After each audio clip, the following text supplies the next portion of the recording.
বন্ধুরা আসসালামু আলাইকুম। আমি দেখাচ্ছিলাম মারওয়া পাহাড়। এই সাফা এবং মারওয়া পাহাড়ে বিবি হাজেরা তার শিশুপুত্র ইসমাইলকে রেখেই দৌড়াদৌড়ি করছিলেন। এই সেই সাফা এবং মারওয়া, ইতিহাসের স্মৃতি বিজড়িত সেই স্থান আল মারওয়া।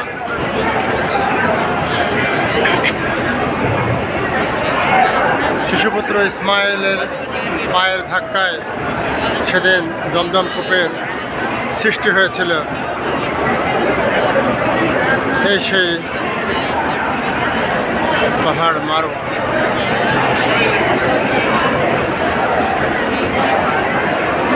বিশাল উঁচু গম্বুজ।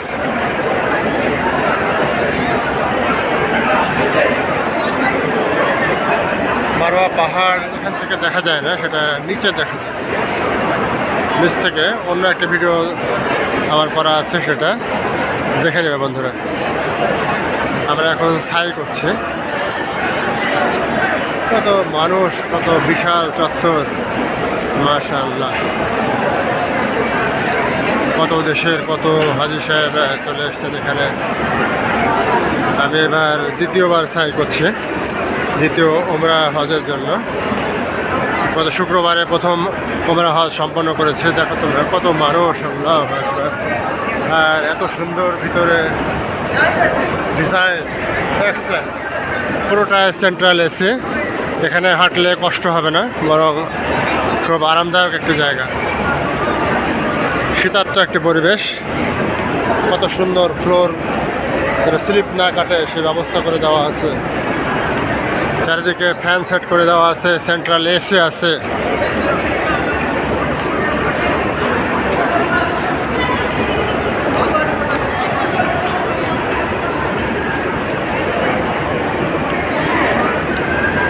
এই সমস্ত গাড়িগুলো দিয়ে সবসময় পরিষ্কার পরিচ্ছন্ন রাখা হচ্ছে মেঝেকে।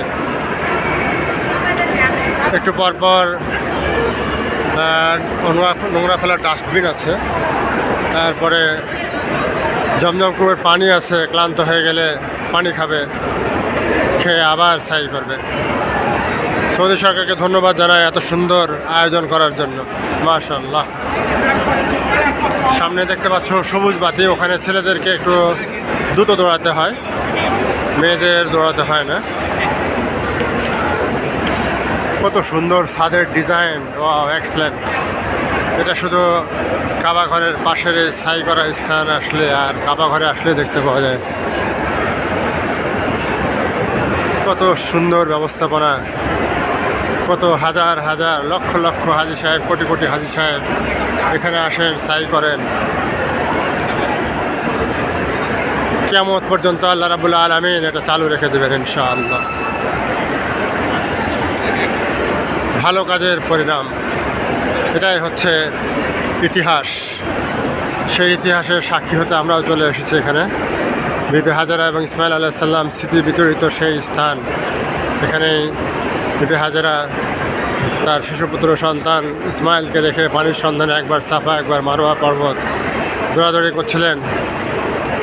তারপরে হঠাৎ এসে দেখলেন শিশুপুত্র ইসমাইলের পায়ের ধাক্কায়, পায়ের আঘাতে জমজম কূপ থেকে পানি বের হচ্ছে। সেই জমজম কূপের পানি সারা আরববাসী নয়, সারা বিশ্বের কোটি কোটি মানুষ, কোটি কোটি গ্যালন প্রতিদিন পানি উত্তোলন করা হচ্ছে, কিন্তু পানির স্তর কমে না, সেখানে আছে। এটাই হচ্ছে ইসলামের সত্যতা, অলৌকিকতার প্রমাণ।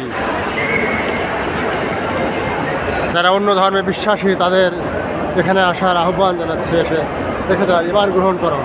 ইসলামই হচ্ছে একমাত্র শ্রেষ্ঠ ধর্ম, আল্লাহর মনোনীত ধর্ম, আল্লাহর পছন্দকৃত ধর্ম। এর বাইরে কোনো ধর্ম থাকতে পারে না। সবাই এসো ইসলামের পথে, সত্যের পথে, ন্যায়ের পথে, সাম্যের পথে। Okay friends, thanks for watching my page.